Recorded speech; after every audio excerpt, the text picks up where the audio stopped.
Hi everyone, Anthony Fantano here, internet's busiest music nerd. Hope you're doing well. Don't know if you guys noticed, but over on the main channel we just hit 2 million subscribers. After about, like 10 years on YouTube, a whole decade on YouTube.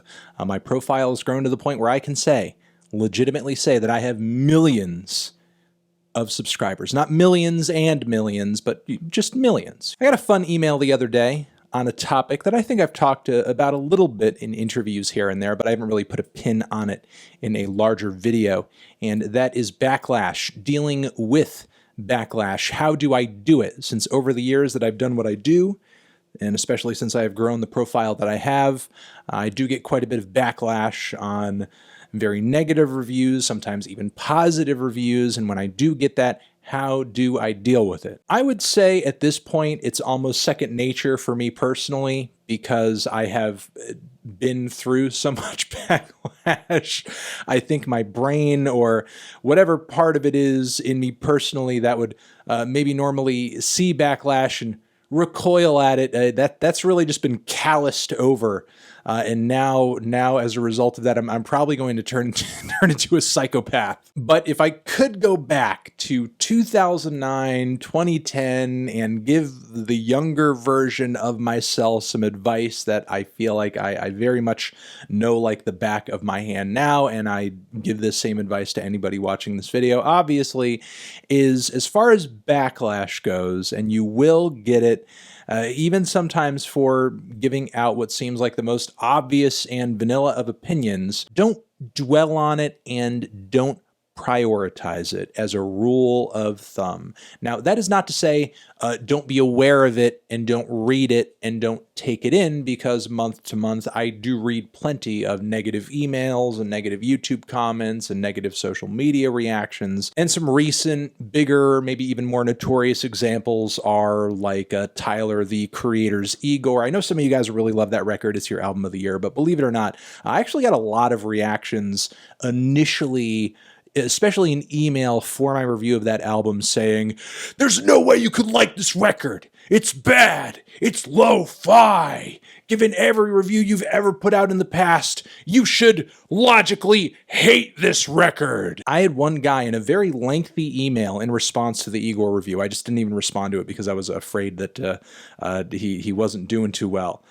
He said to me that he was convinced I was just lying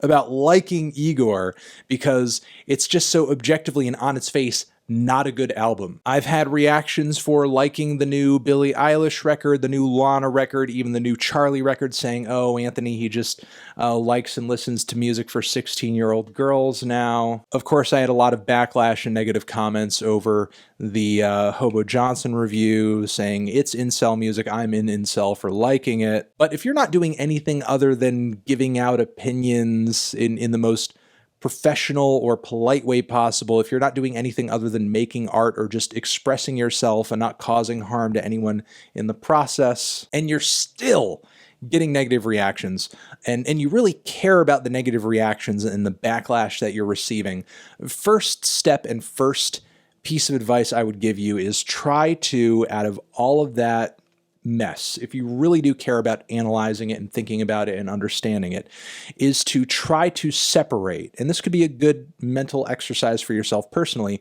try to separate what is genuine criticism, genuine observations of what you are doing wrong and could be doing better, and just really angry overreactions. And doing this is important because it is critical to understand yourself and your actual opinions and what you've actually said and your actual point of view, because having thousands of people, maybe even millions of people tell you repeatedly a totally different thing can really fuck with your head, really fuck with your perception of yourself.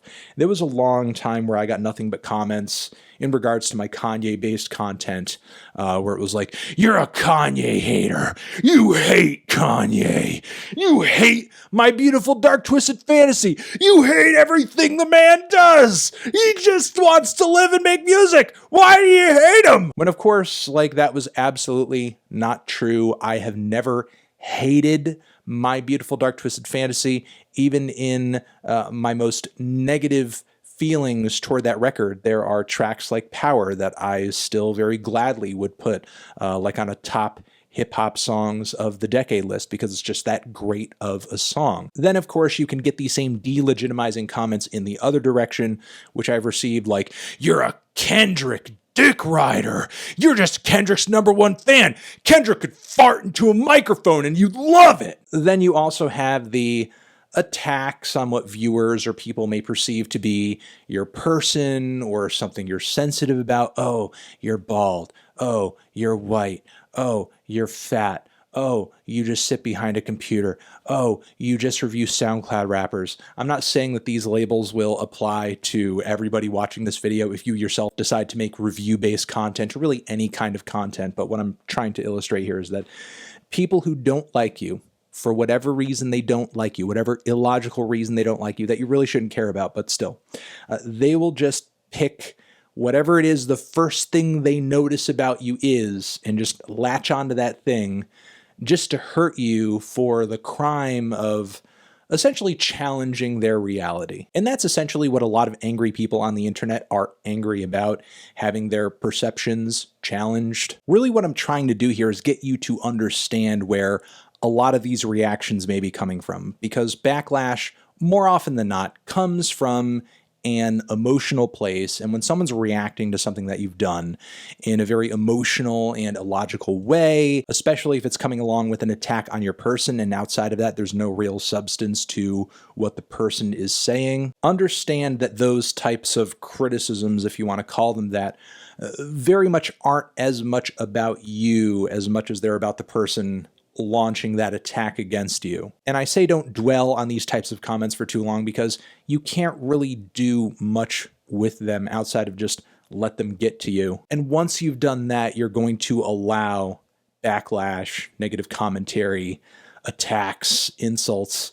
You're going to let them prevent you from doing your job, doing what you care about, doing what made you start whatever you've started in the first place. And look, when it comes to content creation or starting your own business or whatever, there are lots of reasons to quit. Okay, there are lots, and sometimes there's no shame in quitting or revamping or changing things in a radical way in order for it to be successful. All that is fine. Nothing wrong with that. But a key reason not to quit is not because someone made fun of you on the internet. Another thing to consider is maybe the don't dish it if you can't take it principle, which especially if you're doing music criticism, music reviews, if you're throwing your opinions out there, some of which may be pretty harsh, some of which may be really getting to a very negative point on why you think an album is bad, you should be able to take a bit of criticism in kind as to whether or not people like your videos, your points, your comments, your face, I guess. But out of whatever backlash you've received, if you do happen to catch or read some genuine criticism of what you've done and it helps you gain an appreciation or an understanding of why what you've done sucks or doesn't make any sense or it's bad, I would try to take that criticism to heart, because free advice, especially if it helps you do what you're trying to do better, is always welcome, or should always be welcome, especially when it's coming from the exact crowd of people who you are trying to entertain and connect to. So I think I'm going to leave it at that. Those are my thoughts on backlash and dealing with it, where it comes from, and how you should interpret much of it. Let me know down in the comments what you think about all of this, and make sure to hit up the other video next to my head over here in some direction, that and the link to subscribe to the channel. Anthony Fantano, Backlash forever.